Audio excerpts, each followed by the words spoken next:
발바닥이 아픈 족저근막염. 초기에 치료하지 않으면요, 호미로 막을 것을 가래로 막게 됩니다. 족저근막염은 발바닥에 생기는 염증 같은 건가요? 맞습니다. 글자 그대로예요. 족저, 발바닥 밑에 있는 근막에 염증이 생겼다라고 생각하시면 딱 맞습니다. 그럼 족저근막염은 찢어진 거라고 하는데 맞는 말인가요? 이 얘기 가끔 물어보실 때 있어요. 일단 근막이 뭔지 이야기를 해보죠. 근육 같은 것이 막으로 되어 있는 게 근막인데요, 발바닥 하단에 위치해 있어서 근육 고무줄을 섞어 놓은 거라고 이해하시면 쉬워요. 정확히는 발 뒤꿈치 종골이라 그러는 부분에서 발끝까지 이어져 있습니다. 근막은 두 가지 일을 합니다. 첫 번째는 발바닥에 아치를 만들어서 충격을 흡수하는 일을 하는데, 이 역할을 근막이 도와주게 되는데, 활시위, 이렇게 굽혀진 나무에 시위가 달려 있잖아요. 시위를 발 근막이 해주는 거고, 발바닥의 아치가 팽팽한 시위 역할을 할 때 발바닥에 오는 충격을 흡수시켜 줄 수 있어요. 발에 충격이 오면 꽝 하고 닿을 것 같지만 근막이 중간에서 살짝 늘어났다가 좁아지고 좁아졌다가 늘어나고 역할을 하면서 충격을 넓게 분산시키는 역할을 해주게 됩니다.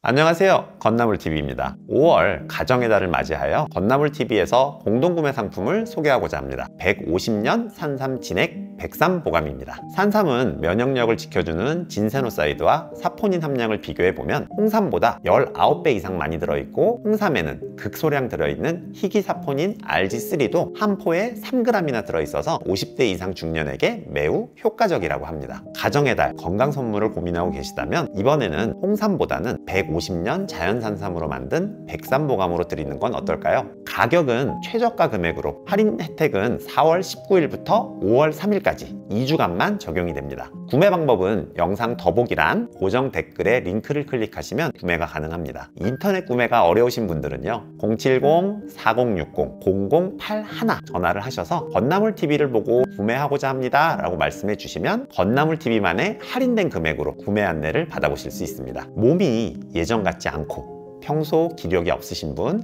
잠이 잘 안 오고 체력 관리가 필요한 중년, 직장인 및 수험생 분들께 적극 추천드리며, 다가오는 가정의 달을 맞이하여 평소 고마운 분들께 선물로 드리면 더욱 좋을 것 같습니다. 오늘도 건강한 내용을 전하는 건나물TV였습니다.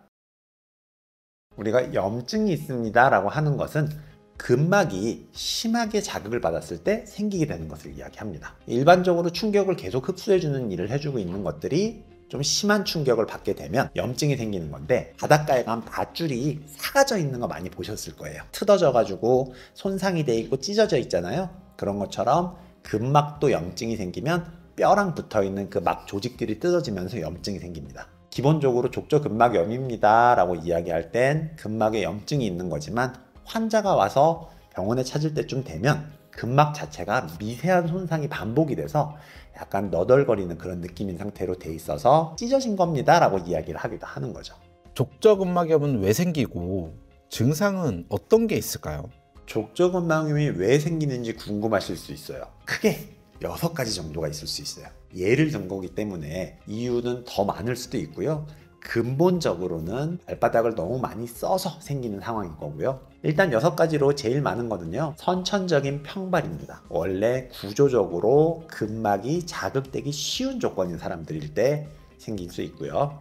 두 번째는 장기간 보행이나 구보가 있습니다. 군대에 갔을 때 많이 걷는 경우 있거든요. 40km, 50km 많이 걸으면서 손상을 주는 경우에 생길 수 있고, 또 하나 급작스러운 체중 증가입니다. 체중이 증가하면 다리에도 부하가 많이 걸리겠죠. 그리고 마라톤을 준비하는 과정에서도 많이 생깁니다. 하이힐, 딱딱한 신발, 혹은 볼이 좁은 불편한 신발을 신고 많이 걷는 경우에 생길 수 있어요. 젊은 여성들한테도 생길 수 있는 이유가, 하이힐처럼 불안정하고 딱딱하면서 볼이 좁은 신발을 신으면 딱 생기기 좋은 조건이라 그렇습니다. 또 하나, 돌에 쏘이는 경우가 있는데요, 딱딱한 돌이나 얇게 좁은 부분으로 충격을 콱 주면 근막들이 손상이 직접적으로 되는 경우가 있어요. 이 모든 상황들은 발바닥을 많이 사용해서 부하가 많이 걸려서 생기는 것을 이야기하고, 구조적으로 문제가 있는 경우들이 또 있어요. 아킬레스 건 자체가 짧아서 종아리와 뒤꿈치가 뻣뻣한 경우 있습니다. 운동을 너무 안 하는 경우에 특히 짧아지는데 이 경우에 스트레칭을 많이 하시라고 말씀드리는데 꼭 기억하시고 넘어가면 좋고요.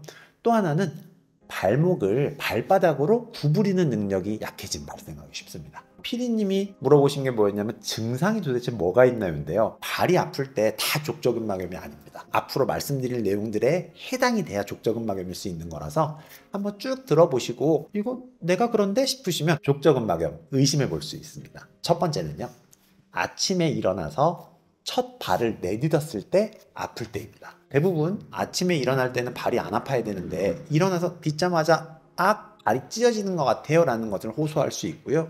그 느낌 이후에 화장실 정도 갔다 오고 나면 발바닥이 다시 안 아파요 라고 하는 게 대표적인 케이스고요. 오후로 가서 많이 걸을수록 도로 발바닥이 아파질 때 족저근막염 의심해 볼 수 있습니다. 보통 발바닥 전체가 아픈 것보다는 종골 앞부분 내측 부분이 아픈 경우가 많이 있습니다. 그림 보듯이 발 뒤꿈치 통통한 부분에 안쪽 면 딱 붙은 부위가 아픈 경우가 많아요. 그 부분이 아니더라도 발바닥의 앞이 아픈 경우들도 있을 수 있어요.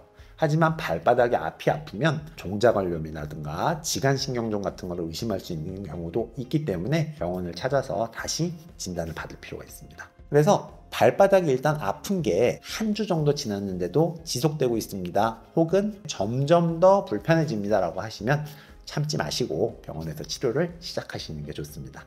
족저근막염은 어떤 치료를 받아야 될까요? 한의원에서 하는 것과 양방에서 하는 것들 두 가지를 다 설명드릴 건데 양방 쪽에서는 스테로이드 주사, 체충격파, 진통제, 물리치료를 시행을 하게 됩니다. 조금 더 많이 하는 곳에는 도수치료까지 하게 되는데요. 스테로이드 주사나 진통제, 물리치료 같은 것들은 근막의 염증을 좀 줄여주고 조직들이 다시 좀 쉴 수 있게 도와주는 역할을 하는 거고 체충격파는 근막에 염증이 있는 부위를 망치로 두드리는 것처럼 충격을 주기 때문에 엄청 아파요. 한의 쪽 치료는요.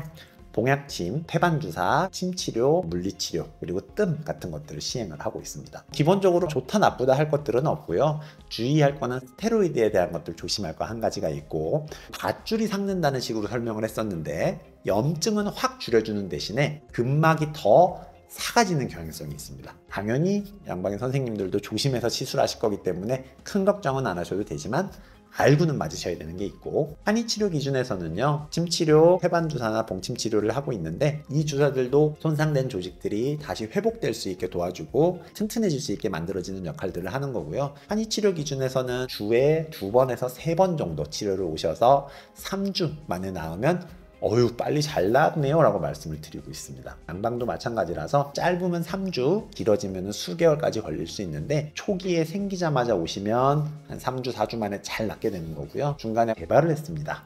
오래됐었습니다 하시는 경우에는 서너 달씩 걸릴 수가 있습니다. 그럼 수술을 받으면 좋아질 수 있나요? 수술을 하는 경우는 좋아질 수도 있어요. 하지만 꼭 필요한 케이스가 거의 많지 않습니다. 일반적으로 3주에서 3, 4개월이 걸릴 수 있어서 그렇지 운동이랑 재활치료를 하면 대부분은 좋아질 수 있습니다. 수술을 고민할 때 제일 많이 듣고 오시는 이야기가 뭐냐면 발바닥 뼈에 뼈가 뾰족해져가지고 꼭 잘라야 된대요 라는 얘기를 듣고 오시는 경우가 많이 있는데 사실 통증의 원인이 대부분의 경우는 아닙니다. 굳이 잘라내는 수술을 할 필요는 보통의 경우는 없고요. 굉장히 손상이 심한 상태라서 인대가 완전히 확 찢어져 버리거나 너무 많이 낡게 되면 재건술로 다시 이어붙이는 경우들이 있을 수 있는데 잘 안 낫는다고 수술을 고민을 당장 할 필요는 보통의 경우는 없어요. 박사님, 수술 말고요. 스트레칭을 하면 좋아지나요? 족저근막염의 스트레칭은 굉장히 많이 도움이 돼요. 특히 종아리 스트레칭이랑 발바닥 스트레칭을 하면 좋은데요. 예방 차원에서도 많이 추천을 하고 있거든요. 저희가 이 부분은 짧은 시간에 어렵기 때문에 다음에 스트레칭 영상을 한번 올려보도록 하겠습니다. 그리고 궁금하신 거 하나 있을 거예요. 족저근막염의 예방법, 뭘 조심해야 돼? 궁금하실 수 있는데 그 부분도 저희가 다음번에 시간을 들여서 한편으로 제공하도록 하겠습니다. 오늘은 족저근막염의 원인 그리고 치료 방법에 대해서 알아보았습니다. 오늘 내용도 여러분의 건강에 도움이 되었으면 좋겠습니다. 건나물TV였습니다. 감사합니다.